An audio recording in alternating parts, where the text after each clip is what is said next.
Hey, Steve from the Redneck Garage. Okay, so if you remember in our last video, I'm going to put up a couple links of prior videos to this because it's kind of a series.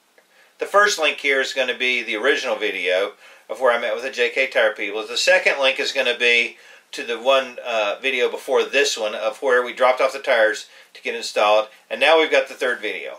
Alright, so Spencer and I ate our donuts, drank our coffee, went over to Jennifer's shop, finally tracked her down where she was at. She very lovingly cut his hair and didn't charge me anything, so that was really cool. Because, I mean, my wife, all kidding aside, is an artist as far as doing hair and doing what she does, and I'm very proud of her for that. So she did that, and then now we're about to go over to NTB to look to see if they got the tires put on in an hour like they promised, because I may just have a come apart. Alright, we're going back to see. It's been a little over an hour. I think the truck's finished, hopefully. If not, he's going to throw a fit. We're going to have a fit thrown. He's going to be livid. As they say in the South, you don't throw a fit, you have a come apart. Start throwing stuff. I swear he had a come apart. That's what happens.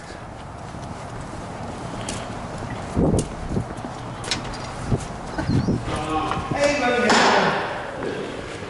They get her done? Yeah, you got it ready. You're freaking awesome.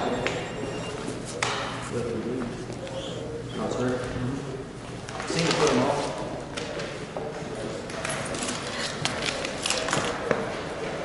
Working hard today. Yes, sir. That's a good thing. You guys doing all right? Doing good. Did you like those weird? Did you see the weird tires on that thing? Man, I did. Oh, okay. I mean, I heard yeah.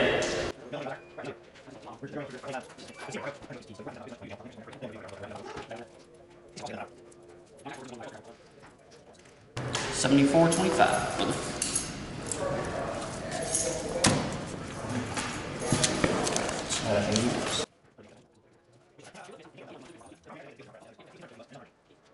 You guys have a very blessed day. If y'all need anything, let us know. Okay, brother. Thank you. Thanks, guys.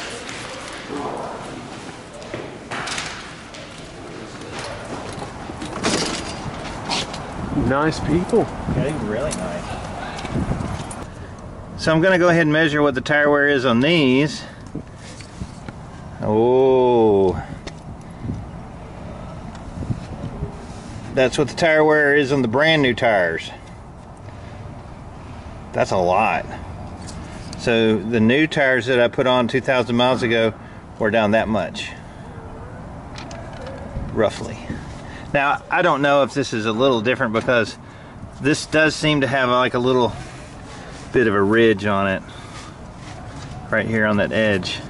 So that could change the reading just a little bit right here. I can tell that that's not completely flat, but anyway.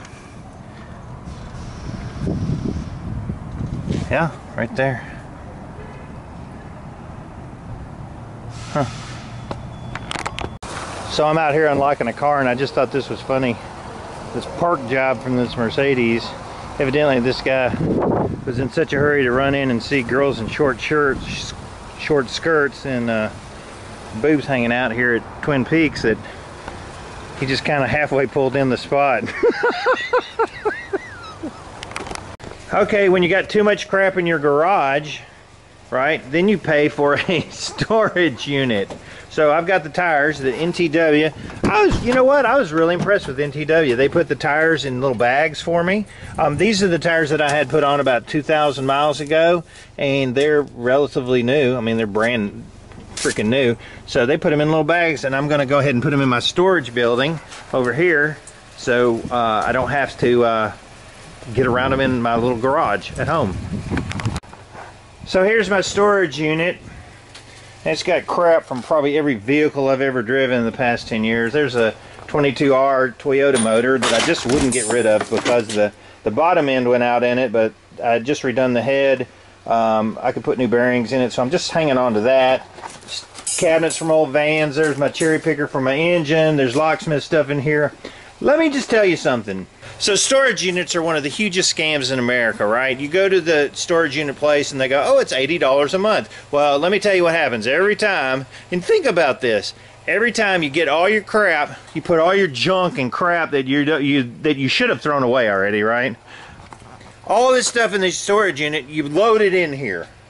Eventually, what happens is every couple 2 or 3 months, they've got it on their computer, and they'll go, "Oh, your rate just changed," so they keep bumping it up, bumping it up, bumping it up. So after the first year, you're paying almost double what you originally started paying, and they're just like, "Oh, it's just a common thing," because when you sign that contract, it says there could be, common thing. That's how they get you. It's such a stupid ripoff, because you know what? We got to hold on to our crap. And I'm guilty like everybody else, but that's such a scam, don't you think? Okay, so I could go on a long time about the storage tray scam, but let's just put it in a little capsule right now. When you go to their website and you look up a 10 by 10 unit, it's $118 a month, which, you're like, okay, I can live with that. Get it out of my garage, because this is junk I really shouldn't have and need. I should throw it away. But what happens is, after the first 2 or 3 months, then you get a notice in your email. Oh, we've had a slight price increase. Now, instead of 118, now it's 128. After a length of time, now I'm looking at my bill as $178, right? So that's what they do, is they just bump up the price up little by little by little, so you don't really notice it. And I think they do it to everybody. There's people that are storing stuff like this, which has to be the hugest abortion of an RB I think I've ever seen in my life. And this guy's paying over $125 a month to store this thing, because obviously he can't put it in his driveway, or his neighbors would call the codes department and say, "Oh my God, there's an eyesore next door, please make him move it." So he's paying to store this thing. So anyway, that's my rant about the storage unit scam. I don't know how high my bill will go. It might end up, if I just kept paying it on auto drafts, that might be $500 a month, because they just keep doing that, and it's a huge scam. So just know, if you can do anything but not have a storage building, you're way better off. Okay, so let's end this video. Okay, so got the new tires on. We're going to do starting the testing on those. All the old ones are put back up. But I will have to say, JK Tires was really cool for sending me the tires, and B, NTW Tires here in Nashville did me a solid by getting the tires put on in about an hour, just like they said they would. So I was really happy with that service. We're going to continue on with the videos later about how the performance is, how they held up in a real world test. How do these tires do? So stay tuned. We'll have more updates on the tires as we go along. I'm David from Redneck Garage. Keep turning wrenches.